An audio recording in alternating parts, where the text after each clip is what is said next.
Welcome to our first episode of World of No Black and White, a podcast of two teenage girls living the American dream. Thank you for tuning with us. My name is Sara Galvis, And I am Sara Jimenez. and we're going to be your hosts for however long this lasts. Before beginning, let's do a brief introduction about ourselves. Sure, let's do it.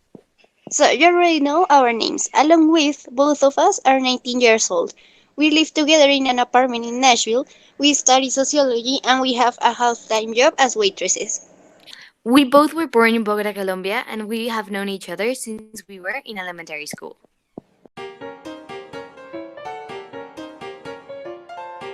Okay, now that you know about us, let's start with today's main topic: immigrant discrimination. I believe that this is a very interesting and fitting topic as we are immigrants. But before we start, I think it's appropriate to expose the situation immigrants face in the United States. Sure, I searched and found out that in 2019, Trump's government implemented inhuman immigration politics and promoted false stories that encourage racism and discrimination. So they just implemented all of these new politics, but the ones that suffer are the immigrants.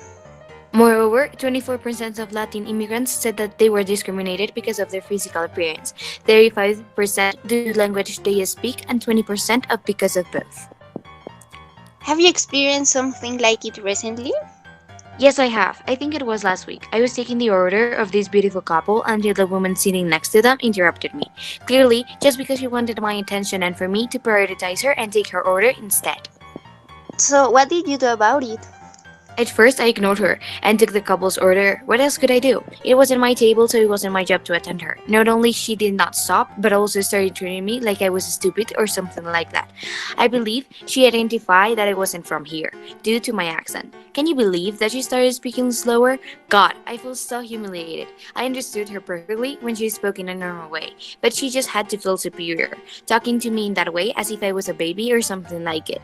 It should be noted that she wasn't speaking softly, so everyone in the cafe could hear her.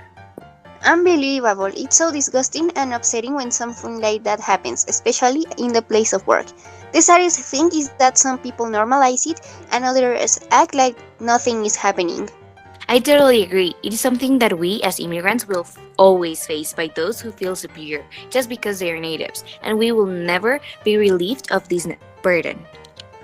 Sadly, that isn't everything. Sometimes managers take advantage of immigrants. They know most of them are in need of a job, so they offer one, but with a lower salary from what they would offer a native.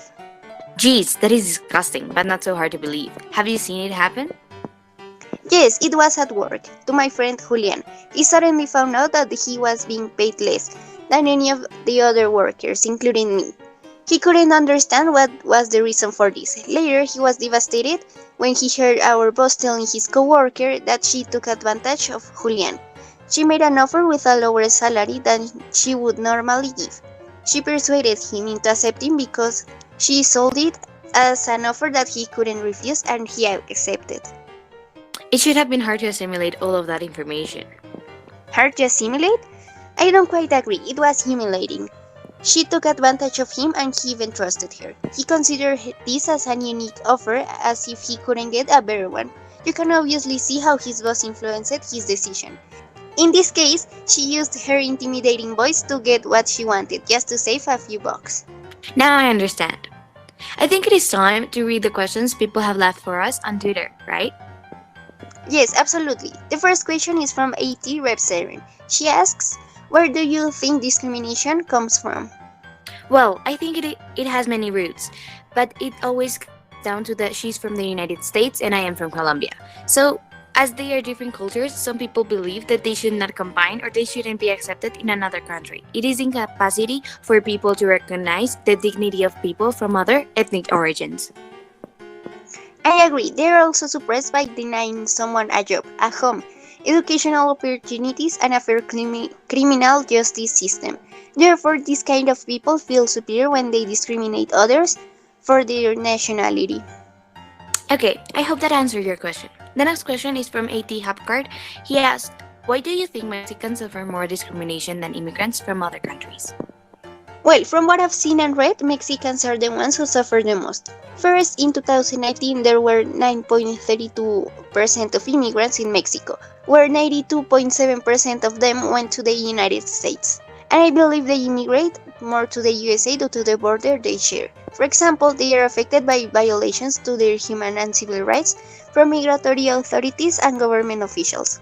Also, a father could be separated from his family just because the president implemented new deportation politics, as we said before. As long as there are people who show hatred towards immigrants, these people will never feel welcome in their new country. Totally true. Besides, they try to flourish in other countries to maintain their families. So they go to find better opportunities, but most of them never actually find them. No doubt about it. Okay, so next question. It is from AT Q Dimples. He asks, how would you define xenophobia? The way I see it is any form of distinction, exclusion, restriction, or preference based on reasons of race, skin color, lineage, national or ethnic origin that inhibits recognition under conditions of equality and freedom. I could not have said it any better. Unfortunately, our time is up, so we will have to answer the missing questions on another occasion. Don't forget to follow us on Twitter. There, you can ask more questions so we can answer them in our next episode. Thank you for listening to us. Hope you enjoyed. See you next week with a new episode of World of No Black and White. Bye. Bye.